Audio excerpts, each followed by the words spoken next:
অন্তত 227 জনকে মারার লাইসেন্স পেয়ে গেছি। সবকিছু কি প্রকাশ্যে করতে হয়? আমার বাড়ি যদি পড়ে তোদেরও পড়বে।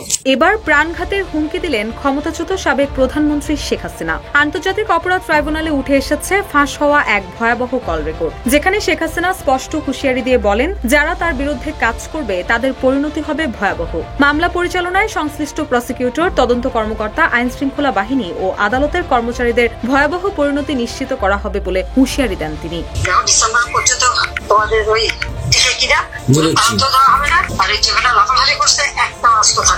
গত বছরের অক্টোবরে শেখ হাসিনা ও গাইবান্ধার গোবিন্দগঞ্জের আওয়ামী লীগ নেতা শাকিল আকন বুলবুলের কথোপকথনের একটি অডিও ভার্চুয়াল জগতে ছড়িয়ে পড়ে, যা পূর্ণাঙ্গ রায়ে তুলে ধরা হয়েছে। ফাঁস হওয়া অডিওতে শেখ হাসিনা বলেন, ওই সব তালিকা করো, আর অফিসারদের বলো আমরা তালিকা পাঠাচ্ছি নেত্রীর কাছে, উনি চাইছেন ভবিষ্যতে কাজে লাগবে। শেখ হাসিনার এই কথার পর বুলবুল বলেন, জি নেত্রী, জি, আসসালামু আলাইকুম। এরপর শেখ হাসিনা বলেন, চাকরির সামনেও করতে হবে, এটা ভুলে যায় না যেন, এক মাঘে শীত যায় না। এক মাঘে শীত যায় না, এটাও তাদের মনে রাখা উচিত। যে যে অপমান করছে সব মনে আছে, কড়াই গন্ডা হিসাব নেওয়া হবে। শেখ হাসিনার বিরুদ্ধে আদালত অবমাননার দায়ে করা মামলায় পূর্ণাঙ্গ রায়ে এই বিষয়টি এসেছে। এই মামলায় আন্তর্জাতিক অপরাধ ট্রাইব্যুনাল 1 শেখ হাসিনাকে 6 মাসের বিনাশ্রম কারাদণ্ড দিয়েছেন। বিচারপতি মোহাম্মদ গোলাম মুর্তুজা মজুমদারের নেতৃত্বে 3 সদস্যের ট্রাইব্যুনাল গত 2 জুলাই এই মামলার রায় ঘোষণা করেন। রায়ের পূর্ণাঙ্গ কপি 11 আগস্ট গণমাধ্যমে দিয়েছেন প্রসিকিউটর গাজী মনোয়ার হোসেন তামিম। বান্ডেল থাকলে প্রতি সেনমানিতে টাকা বাঁচবে।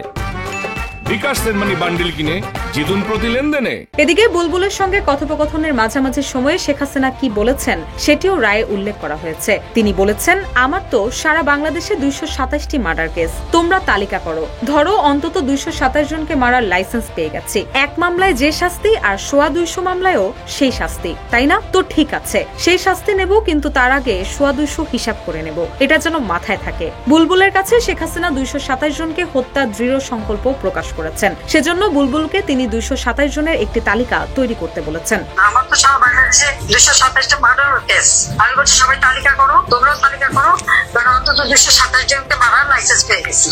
এক মামলায় যে শাস্তি, 200 মামলায় সেই শাস্তি, তাই না?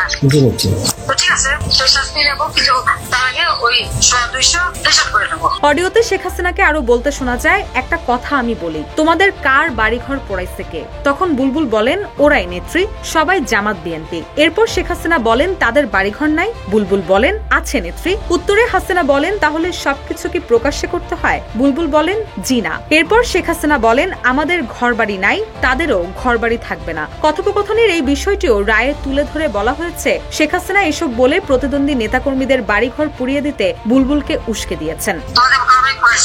জামাত বিএনপি সকলে হ্যাঁ আছে, জি আছে। তাহলে সবকিছু কি প্রকাশ্যে করতে হয়? আমার বাড়ি যদি পড়ে তোদেরও পড়বে। এদিকে শেখ হাসিনা ও বুলবুলের কথোপকথনের ওই অডিওর ফরেনসিক পরীক্ষার বাইরেও প্রসিকিউটর তানভীর হাসান জোহা বিষয়টি তদন্ত করেন বলে ট্রাইব্যুনালের রায়ে উল্লেখ করা হয়েছে। সেই তদন্ত সম্পর্কে রায়ে বলা হয়েছে, গাইবান্ধার সাংবাদিক সুমন মিয়া ফাঁস হওয়া ওই অডিও প্রথমে পান, আর এটি ছড়িয়ে দিয়েছিলেন বুলবুল। তদন্তে আরো উঠে আসে, এটিম নামের অনলাইন একটি গ্রুপের মাধ্যমে হোয়াটসঅ্যাপে ও জুমে আওয়ামী লীগের গোপন সভা হতো। গত বছরের 25 অক্টোবর সেরকম একটি সভায় শেখ হাসিনা এই উস্কানিমূলক বক্তব্য দেন। জুলাই গণঅভ্যুত্থানের সময় মানবতা বিরোধী অপরাধে জড়িত থাকার অভিযোগে আন্তর্জাতিক অপরাধ ট্রাইব্যুনালে শেখ হাসিনার বিরুদ্ধে করা একটি মামলার এখন সাক্ষ্য গ্রহণ চলছে। রুশা সুর, নিউজ ডেস্ক, ইত্তেফাক।